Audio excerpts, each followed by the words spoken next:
Hello everyone, हमारी 3 app है। Bhushan science plus पहली ऐप जिसमें हम मेडिकल, फार्मेसी और नर्सिंग के video lecture study material provide करते हैं। दूसरी हमारी ऐप है भूषण साइंस नीट, जिसमें हम NEET related video lectures, live classes और स्टडी मटेरियल प्रोवाइड करते हैं। और तीसरी हमारी ऐप है भूषण साइंस एग्जाम, जिसमें हम वेरियस एग्जाम्स की टेस्ट सीरीज प्रोवाइड करते हैं, including your pharmacy, nursing, medical, government, non government, each and every exam. Thank you.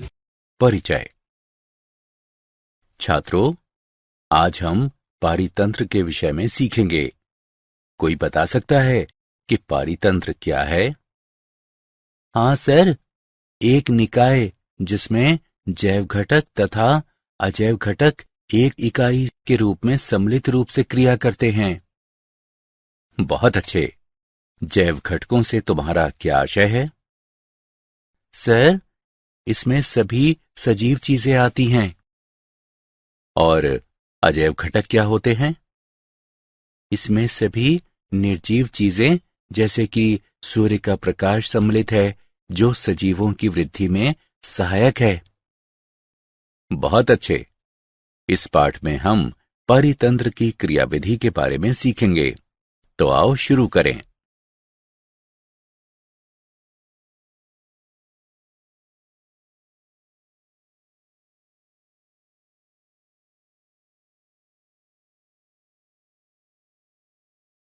उद्देश्य।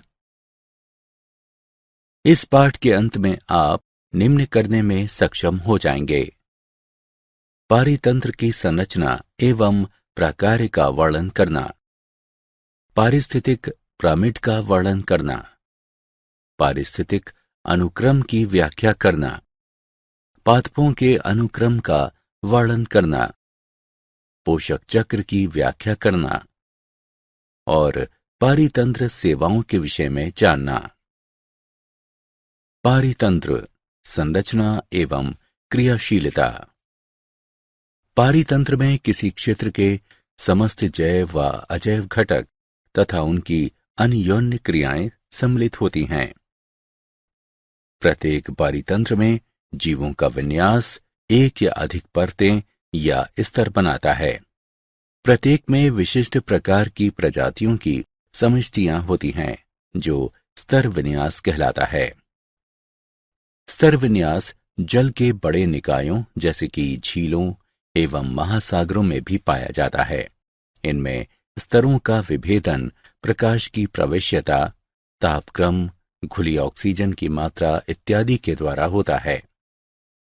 किसी पारितंत्र के मुख्य प्रकार्य निम्न हैं: उत्पादकता, अपघटन, ऊर्जा प्रवाह, पोषण चक्र।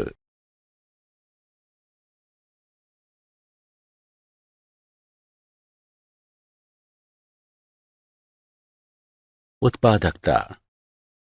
प्राथमिक उत्पादकता वह दर है जिस पर ऊर्जा को प्रकाश संश्लेषक तथा रसायन संश्लेषी स्वपोषियों द्वारा कार्बनिक पदार्थों में परिवर्तित किया जाता है। इसे भार प्रति ग्राम वर्ग या ऊर्जा किलो कैलोरी प्रति मीटर वर्ग के रूप में व्यक्त किया जाता है। जैव मात्रा के उत्पादन की दर उत्पादकता कहलाती है। इसे प्रति ग्राम वर्ग प्रति वर्ष के रूप में परिभाषित किया जाता है।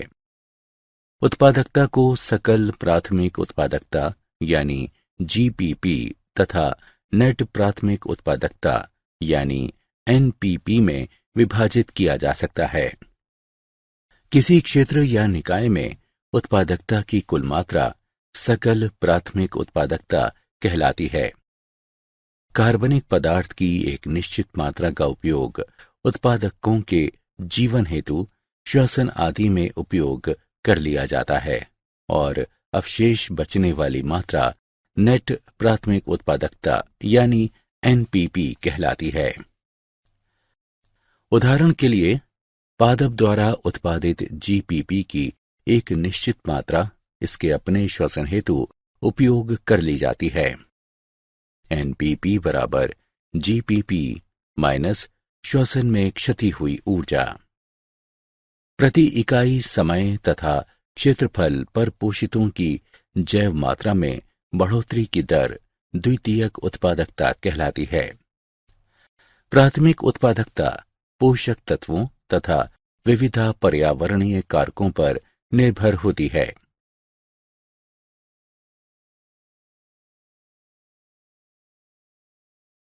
अपघटन। अपघटन वह प्रक्रिया है जिसमें जटिल कार्बनिक पदार्थ सरल कार्बनिक पदार्थों में और अंततः अकार्बनिक यौगिकों के रूप में खंडित किए जाते हैं। अपरद अपघटन हेतु कच्ची सामग्री होती है। अपरदाहारी ऐसे जीव होते हैं जो अपरद से आहार प्राप्त करते हैं और इसे सरल यौगिकों में विखंडित कर देते हैं। अपघटन के निम्न चरण होते हैं। खंडन। ये अपरद को सरल यौगिकों में विखंडित करने की प्रक्रिया है। निक्षालन। यह प्राकृतिक प्रक्रिया है जिसके द्वारा जल में विलय पदार्थ जैसे कि उर्वरक, कीटनाशी आदि खुलकर मृदा या अपशिष्टों से बाहर चले जाते हैं। अपचय। एंजाइमों द्वारा अपरद को सरल कार्बनिक यौगिकों में और फिर अकार्बनिक यौगिकों में परिवर्तित किया जाना अपचय कहलाता है।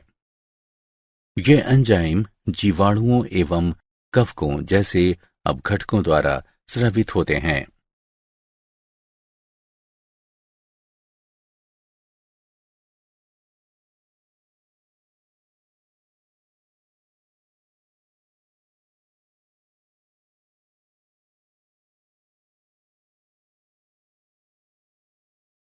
अपघटन के चरण। ह्यूमिफिकेशन। ह्यूमस बनने की प्रक्रिया ह्यूमिफिकेशन कहलाती है। मृत तथा सड़ते जैव पदार्थ को ह्यूमस में विखंडित करने वाले जीवाणुओं से अन्योन्य क्रिया द्वारा मृदा में ह्यूमस बनता है। निर्मित होने वाला ह्यूमस अपघटन की दर को कम कर देता है। खनिजीकरण। ये वह प्रक्रिया है जिसमें कुछ सूक्ष्म जीवों द्वारा ह्यूमस का पुनः खंडन किया जाता है और अकार्बनिक पोषक तत्व मुक्त किए जाते हैं। ऊर्जा प्रवाह। उत्पादक सामान्यतः पर्णहरित धारक स्वपोषित जीव होते हैं जो सूर्य के प्रकाश की सहायता से प्रकाश संश्लेषण क्रिया के द्वारा अकार्बनिक कच्ची सामग्रियों से कार्बनिक यौगिक बनाते हैं। हरित पादप पारितंत्र में उत्पादक माने जाते हैं। उपभोक्ता ऐसे जीव होते हैं जो अन्य सजीवों से पोषक तत्व या भोजन प्राप्त करते हैं। ये परपोषित होते हैं। चित्र में प्रदर्शित समस्त जंतु उपभोक्ताओं की श्रेणी में आते हैं। उपभोक्ता दो प्रकार के होते हैं, शाकाहारी और मांसभक्षी।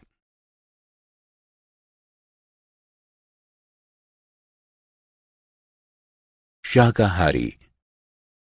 शाकाहारी शाकाहारी पादपों से सीधे अपना आहार प्राप्त करते हैं। ये प्राथमिक उपभोक्ता भी कहलाते हैं। उदाहरण के लिए शलभ, हिरन इत्यादि स्थलीय पारितंत्र के कुछ शाकाहारी हैं। प्रोटोजोआ, मृदु कवची, क्रस्टेशियन इत्यादि कुछ जलीय पारितंत्र के शाकाहारी हैं।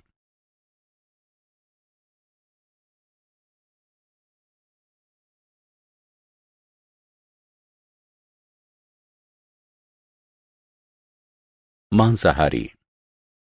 मांसभक्षी। मांसभक्षी ऐसे जंतु होते हैं जो अन्य जंतुओं का आहार या शिकार करते हैं। शाकाहारियों से आहार प्राप्त करने वाले मांसभक्षी प्राथमिक मांसभक्षी या द्वितीयक उपभोक्ता कहलाते हैं, जैसे कि मेंढक, पक्षी, लोमड़ी, बिल्ली इत्यादि। जो जंतु प्राथमिक मांसभक्षियों से आहार प्राप्त करते हैं वे द्वितीयक मांसभक्षी या तृतीयक उपभोक्ता कहलाते हैं, जैसे कि उल्लू, मोर, चीता, शेर इत्यादि। द्वितीयक उपभोक्ताओं का कुछ बड़े मांसभक्षियों द्वारा शिकार कर लिया जाता है। ये तृतीयक उपभोक्ता कहलाते हैं। बड़े मांसभक्षी जैसे कि शेर, चीता इत्यादि जिनका शिकार नहीं किया जा सकता वे खाद्य श्रृंखला में शीर्ष स्थान धारण करते हैं और शीर्ष मांसभक्षी कहलाते हैं। पादपों एवं जंतुओं दोनों का उपभोग करने में सक्षम जंतु सर्वाहारी कहलाते हैं, जैसे कि मनुष्य। अपमार्जक मृतोपजीवी सूक्ष्म जीव जैसे कि जीवाणु और कवक इत्यादि होते हैं, जो उत्पादकों तथा उपभोक्ताओं के मृत शरीरों व उनके कार्बनिक अपशिष्टों से अपना भोजन प्राप्त करते हैं। अपमार्जकों को प्रायः उनके छोटे आकार के कारण सूक्ष्म उपभोक्ता भी कहा जाता है। स्रोत से पादपों में ऊर्जा का स्थानांतरण, जो सजीवों की एक श्रृंखला के माध्यम से आहार लेने और आहार बन जाने की प्रक्रिया द्वारा होता है, वह खाद्य श्रृंखला कहलाता है।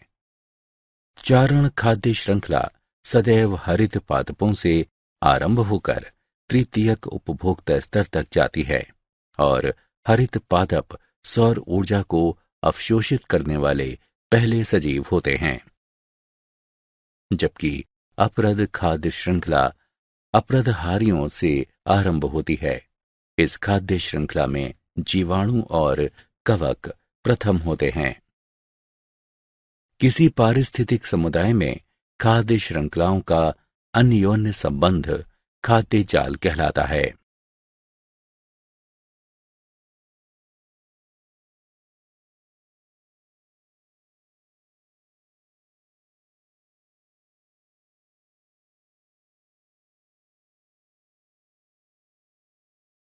ऊर्जा प्रवाह। पोषी स्तर। खाद्य श्रृंखला में अपने आहार संबंधों के अनुसार जीव एक स्थान ग्रहण करते हैं, जो उनका पोषी स्तर कहलाता है। सूर्य तथा पोषक तत्वों से ऊर्जा उत्पन्न करने वाले पादप प्रथम पोषी स्तर पर होते हैं। इसके पश्चात पादप खाने वाले शाकाहारी द्वितीय पोषी स्तर पर आते हैं। तीसरे स्तर पर प्राथमिक मांसभक्षी आते हैं, क्योंकि वे शाकाहारियों को खाते हैं। चौथे स्तर पर द्वितीयक मांसभक्षी आते हैं, क्योंकि वे प्राथमिक मांसभक्षियों को खाते हैं। विभिन्न पोषी स्तरों में किसी दिए गए समय पर उपस्थित सजीव सामग्री की मात्रा स्थित शस्य कहलाती है। उत्तरवर्ती पोषी स्तरों के साथ ऊर्जा प्रवाह की मात्रा घटती जाती है। उत्पादक सूर्य की ऊर्जा का केवल एक छोटा सा अंश आबद्ध करते हैं और शेष अप्रयुक्त ऊर्जा प्रायः ऊष्मा के रूप में विसरित हो जाती है। उत्पादकों के सकल उत्पादन या सकल प्राथमिक उत्पादन यानी जीपीपी में आबद्ध ऊर्जा का भाग उनकी स्थित शस्य श्वसन के रखरखाव के लिए और शाकाहारियों को भोजन उपलब्ध कराने के लिए किया जाता है। अप्रयुक्त नेट प्राथमिक उत्पादन एनपीपी अंततः अपरद में परिवर्तित हो जाता है, जो अपमार्जकों के लिए ऊर्जा स्रोत का कार्य करता है। शाकाहारी मांसाहारियों को ऊर्जा प्रदान करते हैं और अप्रयुक्त ऊर्जा अपमार्जकों को प्रेषित हो जाती है।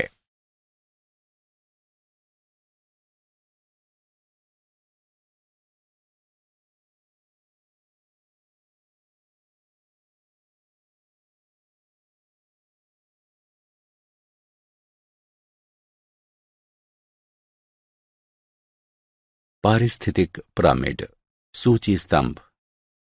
पोषी संरचना को पारिस्थितिक पिरामिड के रूप में ग्राफीय तरीके से दिखाया जा सकता है। 3 प्रकार के पारिस्थितिक पिरामिड होते हैं। ये निम्न हैं: संख्या का पिरामिड, जैव मात्रा का पिरामिड और ऊर्जा का पिरामिड। संख्या का पिरामिड ये क्रमिक पोषी स्तरों पर संख्याओं के क्रम में उत्पादकों, शाकाहारियों और मांसभक्षियों के बीच संबंध प्रदर्शित करते हैं। निम्नतर से उच्चतर पोषी स्तरों तक जीवों की संख्या में क्रमिक घटोत्तरी होती जाती है। पारिस्थितिक पिरामिड सूची स्तंभ। पोषी संरचना को पारिस्थितिक पिरामिड के रूप में ग्राफीय तरीके से दिखाया जा सकता है। तीन प्रकार के पारिस्थितिक पिरामिड होते हैं। ये निम्न हैं। जैव मात्रा का पिरामिड। जैव मात्रा का पिरामिड ये प्रत्येक पोषी स्तर पर जैव मात्रा की सापेक्षिक मात्राएं दर्शाने वाला ग्राफीय निरूपण होता है। इसमें सजीवों को प्रत्येक आहार स्तर से एकत्रित किया, सुखाया जाता है और फिर भरमापन किया जाता है। ये शुष्क भार सजीवों में कार्बनिक पदार्थों की मात्रा दर्शाता है। जलीय पारितंत्र में जैव मात्रा का पिरामिड उल्टी आकृति वाला होता है, क्योंकि ये उच्चतर पोषी स्तर की ओर जैव मात्रा में तीव्र गिरावट प्रकट करता है।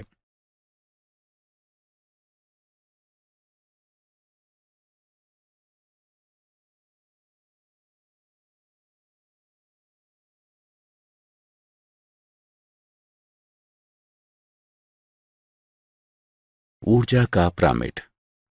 ऊर्जा का पिरामिड। ऊर्जा पिरामिड कभी उल्टे नहीं होते। ये पिरामिड एक पोषी स्तर से ऊपर के पोषी स्तर में ऊर्जा का स्थानांतरण दर्शाते हैं और स्पष्ट रूप से इंगित करते हैं कि उच्चतर पोषी स्तरों के लिए उपलब्ध ऊर्जा की मात्रा निम्नतर स्तरों के लिए उपलब्ध ऊर्जा से उल्लेखनीय रूप से कम होती है।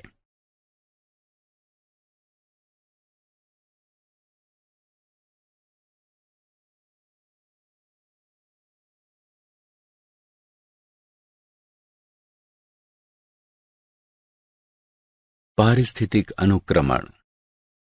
किसी पारितंत्र में किसी बाहुल्य प्रकार की स्पीशीज या समुदाय का अन्य द्वारा क्रमिक प्रतिस्थापन, जिसके फलस्वरूप एक स्थायी चरम समुदाय विकसित हो जाता है, पारिस्थितिक अनुक्रमण कहलाता है।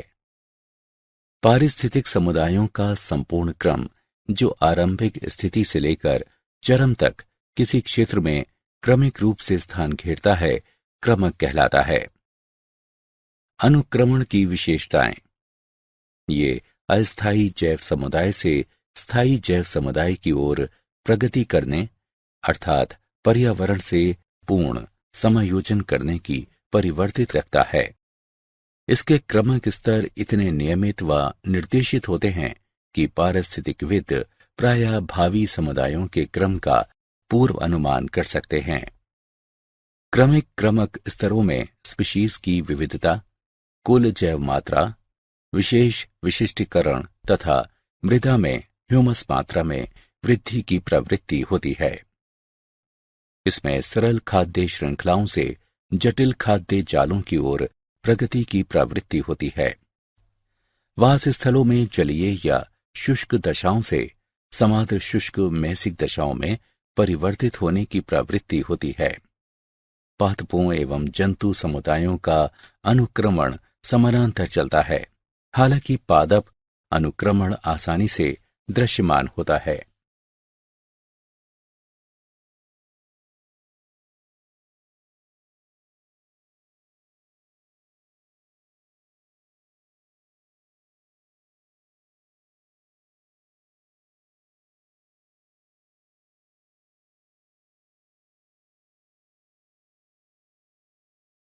पारिस्थितिक अनुक्रमण। अनुक्रमण के प्रकार। अनुक्रमण दो प्रकार के होते हैं: प्राथमिक अनुक्रमण, द्वितीयक अनुक्रमण। प्राथमिक अनुक्रमण ये ऐसा जैव अनुक्रमण है जो नग्न चट्टानों, लावा निक्षेप, रेत के टिब्बों, समुद्र से निकले नए द्वीपों या नवविकसित झील या तालाब आदि जैसे उपस्तर में विकसित होता है। ऐसा उपस्तर प्रथम जीवन या प्रोगामी समुदाय के प्रति विरोधी होता है। ऐसी परिस्थितियों में केवल कुछ सरल तथा कठोर जीव ही जीवित रह पाते हैं। प्राथमिक अनुक्रमण के अनुक्रमण स्तरों का क्रम प्राथमिक क्रम कहलाता है। हिमनदीय निवर्तन के पश्चात प्राथमिक अनुक्रमण होता है। हिमनदीय निवर्तन के पश्चात नग्न चट्टानें पीछे बची रह जाती हैं। समय के साथ इन चट्टानों पर मॉस और लाइकेन पनपने लगते हैं। जब ये मृत हो जाते हैं तो इनके कार्बनिक पदार्थ अपरदित चट्टान कणों से मिश्रित होकर सरल मृदा बनाते हैं। मृदा बनने के साथ घास और छोटे शाकीय पादप उगने शुरू हो जाते हैं। गहराई में मृदा अधिक जल धारण करती है। क्रमिक रूप से वृक्ष विकसित होते हैं, जिससे परिपक्व मृदाओं पर चरम समुदाय का विकास होता है।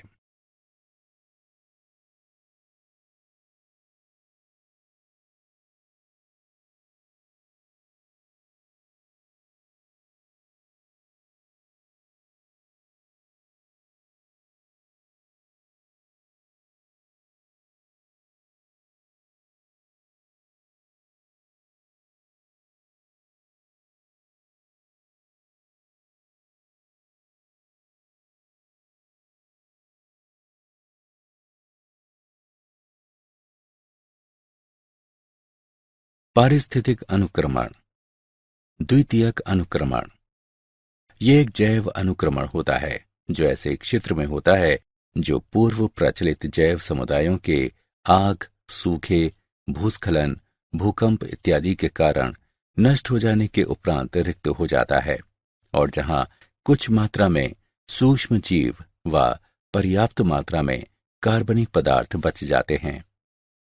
अवशिष्ट प्रजातियां उस क्षेत्र में घुसने वाली कुछ नई प्रजातियों के साथ मिलकर एक नए समुदाय को उत्पन्न करती हैं। समुदाय में क्रमक परिवर्तन होते हैं और अंततः एक जलवायविक चरम समुदाय का उदय होता है।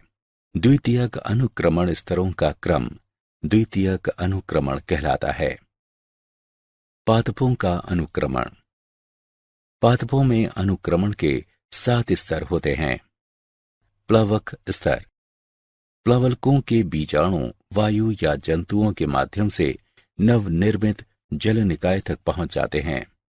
प्लवक स्तर में मुख्यतः सूक्ष्म स्वपोषी सजीव जैसे कि हरित, फ्लैकलेट्स, डायटम्स और क्यानोबैक्टीरिया आते हैं। ये फाइटोप्लैंक्टन यानी पादप प्लवक कहलाते हैं। पादप प्लवकों की समष्टि प्राणी मंद प्लवकों यानी जूप्लैंक्टन से संतुलित होती है, जो पादप प्लवकों को खाते हैं। पादप प्लवकों की मृत्यु और अपघटन सिल्ट से मिश्रित होकर तालाब के तल में नर्म कीचड़ बनाता है, जो अगले क्रमक स्तर की समृद्धि हेतु अनुकूल होता है। जड़ युक्त निमग्न यानी जड़ीय जलोद्भिद स्तर।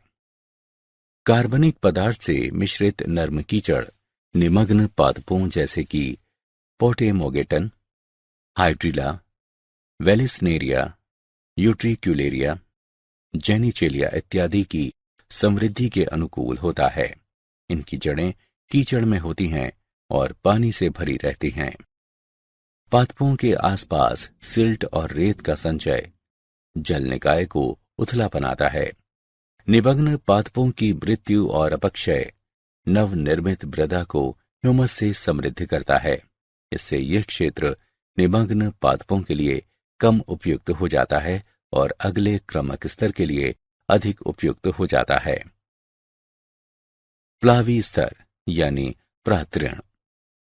क्षेत्र में तैरते स्थिरक पादपों जैसे कि निम्फिया, नेलुम्बो इत्यादि की प्रजातियां घुस आती हैं। ये पादप जल को खनिज एवं कार्बनिक पदार्थों से समृद्ध कर देते हैं। कुछ मुक्त प्लावी प्रजातियां जैसे कि Azolla, Lemna, Wolffia, Pistia, Spirodela, Eichhornia इत्यादि भी यहां प्रकट हो जाती हैं।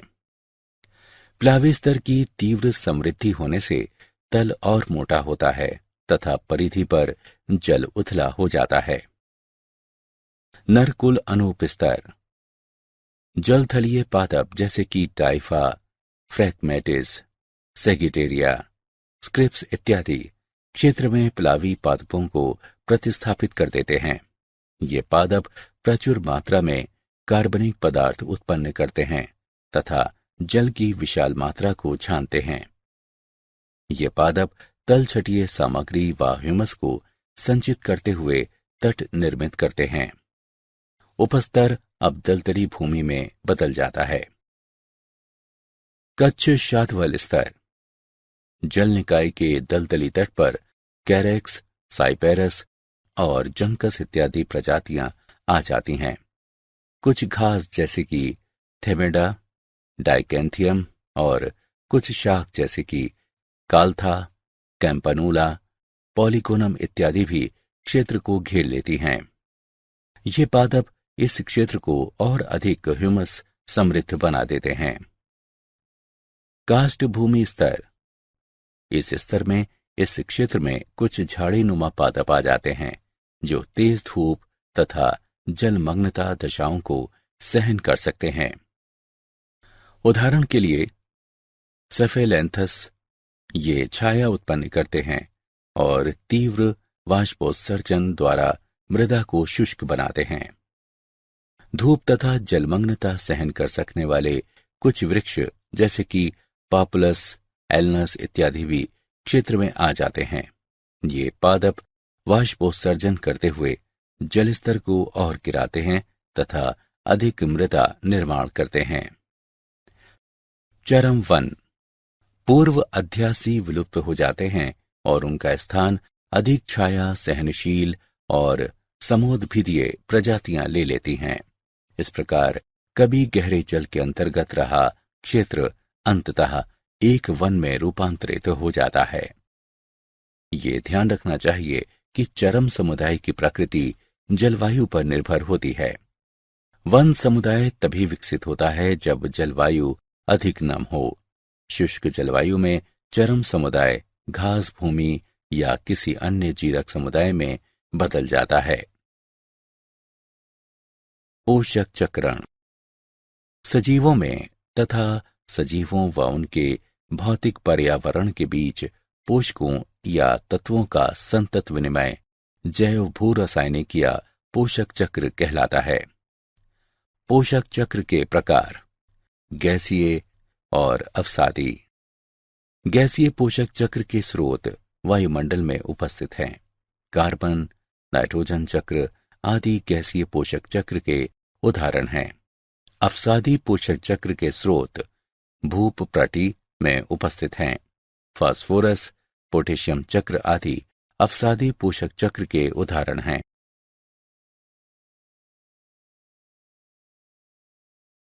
पारितंत्र कार्बन चक्र। सभी सजीव कार्बन से बने होते हैं।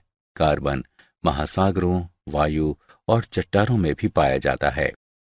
वायुमंडल में कार्बन, कार्बन डाइऑक्साइड गैस में ऑक्सीजन से जुड़ा रहता है। पादप कार्बन डाइऑक्साइड तथा सूर्य के प्रकाश का उपयोग करके अपना भोजन बनाते हैं और वृद्धि करते हैं। समय के साथ पादपों की मृत्यु हो जाती है और वे भूमि के अंदर दब जाते हैं, जो लाखों वर्षों का समय बीतने के साथ कार्बन से बने जीवाश्म ईंधनों जैसे कि कोयले और तेल में बदल जाते हैं। जब मनुष्य जीवाश्म ईंधन जलाते हैं तो अधिकांश कार्बन कार्बन डाइऑक्साइड के रूप में तीव्रता से वायुमंडल में प्रवेश कर जाता है। कार्बन डाइऑक्साइड एक हरित गृह गैस है और वायुमंडल में ऊष्मा आबद्ध कर लेती है। इसके तथा अन्य हरित गृह गैसों के बिना पृथ्वी एक जमा हुआ जगत बन जाएगी। लेकिन मनुष्यों ने इतना अधिक ईंधन जलाया है कि अब वायु में कार्बन डाइऑक्साइड की मात्रा उससे 30% अधिक है जितनी ये 150 वर्ष पहले थी। इससे पृथ्वी दिनों दिन गर्म होती जा रही है।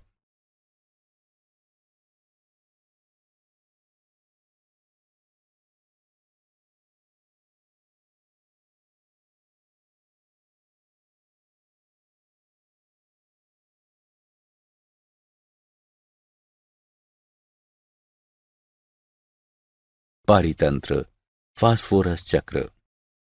फास्फोरस चक्र एक अवसादी चक्र है। वायुमंडल फास्फोरस का भंडार नहीं है।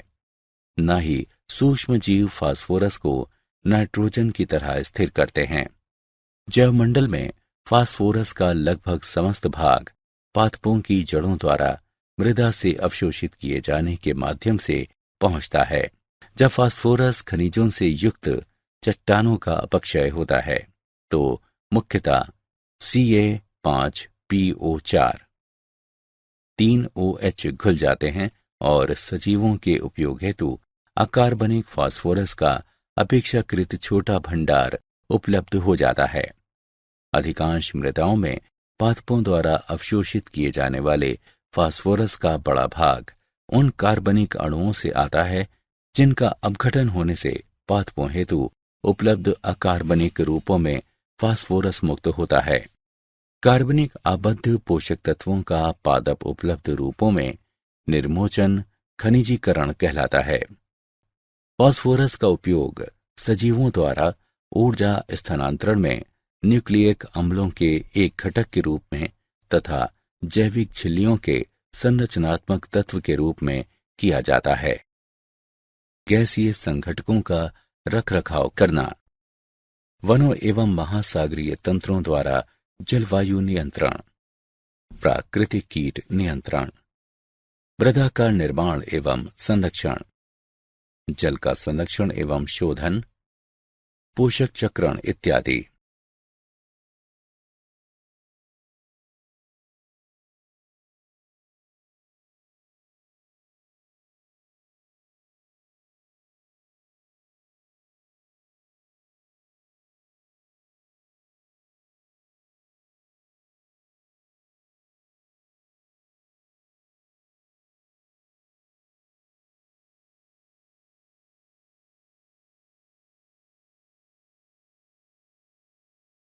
क्या आप जानते हैं 1935 में आर्थर ट्रांसले नामक अंग्रेज पारिस्थितिकविद ने पारितंत्र शब्द प्रस्तुत किया।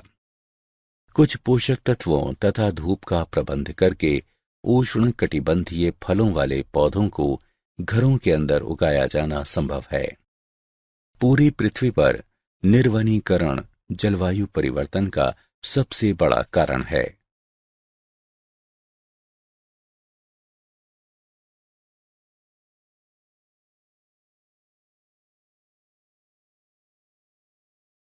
सारांश, आइए हमने जो कुछ सीखा है उसे संक्षेप में दोहराएं।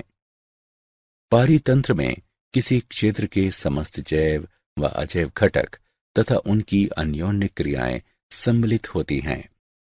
जैव मात्रा के उत्पादन की दर उत्पादकता कहलाती है। कार्बनिक पदार्थ की एक निश्चित मात्रा का उपयोग उत्पादकों के जीवन हेतु श्वसन आदि में उपयोग कर लिया जाता है और अवशेष बचने वाली मात्रा नेट प्राथमिक उत्पादकता कहलाती है। NPP बराबर GPP माइनस श्वसन में क्षति हुई ऊर्जा। अपघटन वह प्रक्रिया है जिसमें जटिल कार्बनिक पदार्थ सरल कार्बनिक पदार्थों में और अंततः अकार्बनिक यौगिकों के रूप में खंडित किए जाते हैं। शाकाहारी पादपों से सीधे अपना आहार प्राप्त करते हैं। मांसभक्षी ऐसे जंतु होते हैं जो अन्य जंतुओं का आहार या शिकार करते हैं।